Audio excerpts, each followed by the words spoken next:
ધર્મનગરી પાટણમાં મોટી ભાટિયાવાડ વિસ્તારમાં પારેખ શેઠના ઓરગતની કનુ ભાટિયાના 18ના વેણની અતિ પ્રાચીન સદી માતાનો મઢ આવેલો છે. આશરે 60 વર્ષ જૂના આ મઢ સમગ્ર વિસ્તારમાં મહિમા ધરાવે છે અને ભક્તોની અતૂટ આસ્થાનું કેન્દ્ર બન્યો છે.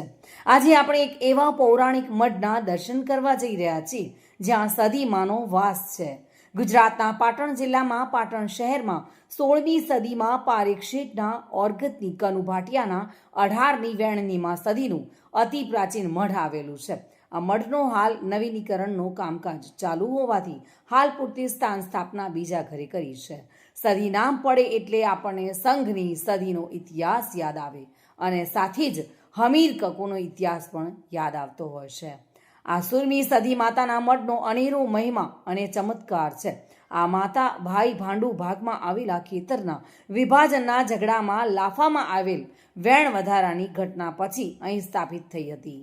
ભુવાજીના ઘરેથી સંતાન ન રહેતું હતું ત્યારે જયંતીજી હાલાજી ભુવાજીને બાધા આપ્યા બાદ તેમના ઘરે દીકરો આવ્યો હતો અને ત્યારબાદ માતાને ન્યાય આપી મઢમાં સ્થાપિત કરવામાં આવી. કનુભાઈ ભાટિયા ભુવાજીના ભક્તિથી માતા ઉજાગર થયા અને તેમના જીવનની આર્થિક માનસિક તકલીફો દૂર કરી અને ત્યારથી જ માતાનું નામ કનુ ભાટિયાના 18ના વેણની માં સધી તરીકે પ્રસિદ્ધ થયું. ભુવાજી કનુભાઈમાં ધરબાયેલી ઇતિહાસ વિશે તેમજ હાજર ભક્તગણ માના મહિમા વિશે શું કહી રહ્યા છે આવો જોઈશું ખાસ અહેવાલમાં. ચાલો મિત્રો, આપણે આવી ગયા છીએ પાટણ શહેરમાં. આ છે પાટણ શહેરના બગવાડા દરવાજા. હવે આપણે જઈ રહ્યા છીએ પાટણ શહેરમાં આવેલા મોટી ભાટિયાવાડ વિસ્તારમાં પારેખ શેઠના ઓરગતની કનુ ભાટિયાના 18ના વેણની માં સધીના દર્શનાર્થે આપણે આવ્યા છીએ માં સધી માતાજીના મઢે, જે હાલ નવીન થઈ રહ્યો છે. આ છે માં સધી માતાજીનો જ્યોત જે નવીનીકરણ થઈ રહ્યો છે. હાલ પૂરતી માતાજીની સ્થાપના સામેના ઘરે થયો છે. ચલો જોઈએ હવે આપણે માતાજીનો જ્યાં મઢ અત્યારે છે ત્યાં માતાજીના દર્શન. આપણે આવ્યા છીએ માં સધીના મઢે. આ છે માતાજીનો ભુવાજી કનુભાઈ. જય માતાજી. આ ભક્તગણ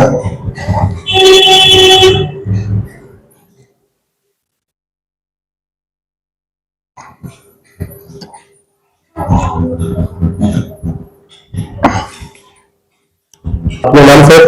સર ભાટિયા, મોટી ભાટિયા એવું. અને માતાજીના છે એ સ્થાનક ઉપર લગભગ 15-20 વર્ષથી 15થી ઉપર. બરાબર. મારી ફેમિલીમાં પણ કોઈ એક પ્રોબ્લેમ એવો થયેલો એ એમને માતાજીની કૃપાથી અને એમની ભાવનાથી એ લગભગ સંપૂર્ણ નિરાકરણ થઈ ગયું. એટલે બહુ ચમત્કારિક છે અને એ સરસ રિઝલ્ટ આવ્યું હતું. અને એમને જે કનુભાઈ ભુવાજી છે માતાજીના, બરાબર, એ એમને કોઈ પણ જાતનું કોઈ આર્થિક મારી પાસેથી લીધું નથી. અમારા વિશ્વાસ મારા માટે કરી દીધો.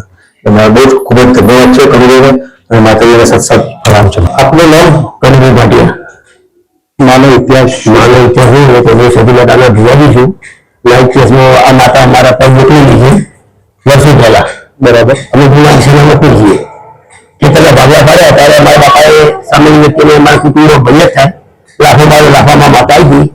પછી આ માતાજીને લગ્ન વખત એના ઘર વધારવા કરી લાઈ આપીને ભગવાને કઈ પણ ગઈ નથી. પછી મારા ઘરે મારા બહેરાને સંતાન બેઠું નતું. પછી અમારા નાતના જયંતીજી હાલાજી ભુવાજી હતા પણ એટલે ઠાકોર થઈ ગયા હતા. અને બાધા આપ્યા પછી મારા ઘેર સંતાનનો છોકરો આવ્યો, સતી માતાએ આપ્યો. એ આપણે પછી અમે લાઈ આપ્યો અને જમા કરીને અમને પાછા મઢમાં અમે મૂકી આવ્યા. મૂક્યા પછી ફરી પાછા આ મઢ ખાલી રખાઈને માટે મારા બાપા પોતાના વિશ્વાસ ઉપર અધ્યક્ષ તરીકે લાયા છે માતા. અને જૂના સામે ગોદરે મઢ આપી બેઠક આપી છે. અને અહીં પાટણને મારા ભક્તિ ભાવથી એટલે મારે એક સમય એવો આવ્યો કે ખાવાના ફાફા થઈ ગયા હતા. એ દિવસે સધી માતાએ મારો હાથ પકડી મને ઉછો કર્યો. એ ત્યારે અમે જૂના દિશાની દર્શન કરવા દઉં છું અને અહીં સામે પગેરની અને આસ્થા ભાવનાથી હું પૂજા કરું છું. અને લોકોના ભગવાન નિસ્વાર્થ કામ કરે છે. સંતાન આપે છે, ધંધામાં રોજી ટોકન આપી છે, કોઈ દુઃખ પામ્યા છે. અને આજે અમારી માતાના પ્રત્યે મને માતાજીનો સારો મળે છે. હું સેવા જ્યાંથી સમજાવું છું ત્યારે મારા ઘેર સંતાન થયું એ દિવસે માતાજી મારા ખાટલામાં ઉભો કર્યો ત્યારે મને ખાટલામાં મને ઉભો કરી અને પ્રગટ થયા હતા એ દિવસે હું સેવા ત્યાંથી મેં ચાલુ કરી. તો આ છે કનુભાઈ માં સગી માતાના ભુવાજી, જેમને આપણને માં સગી માતાનો ઇતિહાસ કીધો. અહીંયા દર્શનાથી આવેલા માઈ ભક્તોના એક થી બે જણાના એક ઇતિહાસ અને માતાજી કેવા પૈસા પૂરે છે તેના વિશે માહિતી જાણ કરીએ. આપનું નામ? મારું નામ શીતલ. મારા બહુ વર્ષોથી એટલી બધી હું કન્ફ્યુઝ થઈ ગઈ હતી. મારા એક દિવસ થયો હતો સારો દિવસ. બરાબર. મેં કોઈ ડોક્ટર બાકી નહીં આપણે દવા માટે મને કઈ સારું રિઝલ્ટ મળ્યું. પછી હું માતા સભ્યના પારે આવી અને એમને તો મને 3 મહિનાનું કીધું તો મને તો 2 મહિનામાં જ એટલો પોઝિટિવ રિપોર્ટ આવ્યો કે આજે મારી છોકરી 20 વર્ષની થઈ ગઈ. વર્ષો પહેલાની વાત છે. બરાબર. તો આપ કેટલા વર્ષથી અહીંયા આવો છો? હું તો 20 વર્ષથી આવી છું. જેને મને રિઝલ્ટ મળ્યું છે તો અમે તો હું અહીંયાથી બીજું જતી જ નથી. સમજો હું કોઈ દવા એનો અત્યારે લાવતો નહીં, બધું અહીંયા જ. બરાબર. ના દવાની જરૂર પણ નથી પડતી. આપનું નામ? ઉર્મી પટેલ.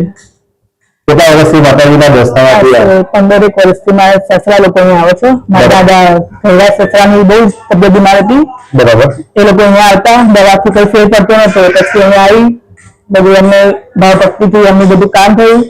પછી મારું મેરેજ 2016 માં થયા. બરાબર. 6 વર્ષ સુધી કોઈ દિવસ ચાલતો ન હતો. બરાબર. 5 વાર IVF કરાયા. ટેસ્ટ દીધી અમદાવાદ, મહેસાણા બધી જગ્યાએ ગયા પણ કોઈ થયું નહીં. પછી એમના કાકા સસરા કહે કે આપણે જઈએ આપી કાકા સર તો કે બધે ક્યાં બીજે દવા દારૂ કરાવવાની જરૂર છે તો કે આપણે એ જ જઈએ. એ ગયા તો મારું કામ થયું. 2021 મારો બાબો આવ્યો. તમારી સેવા માટેની ખોટ પૂરી કરી માટે બસ અમે ખુશ છું.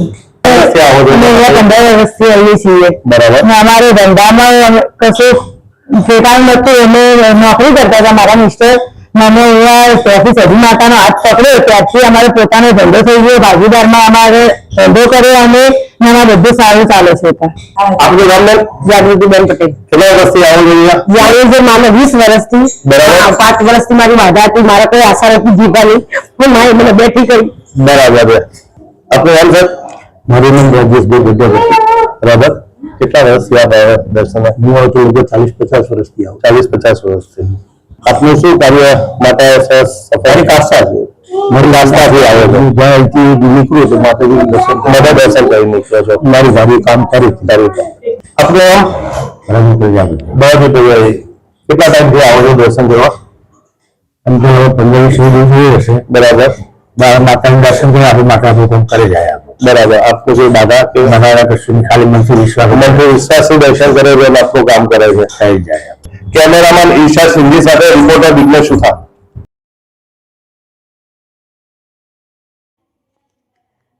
આ રીતે ધર્મનગરી પાટણનું સધી માતાનું આ અતિ પ્રાચીન મઠ ભક્તો માટે આશા, શ્રદ્ધા અને ચમત્કારનું પ્રતીક બની રહ્યું છે.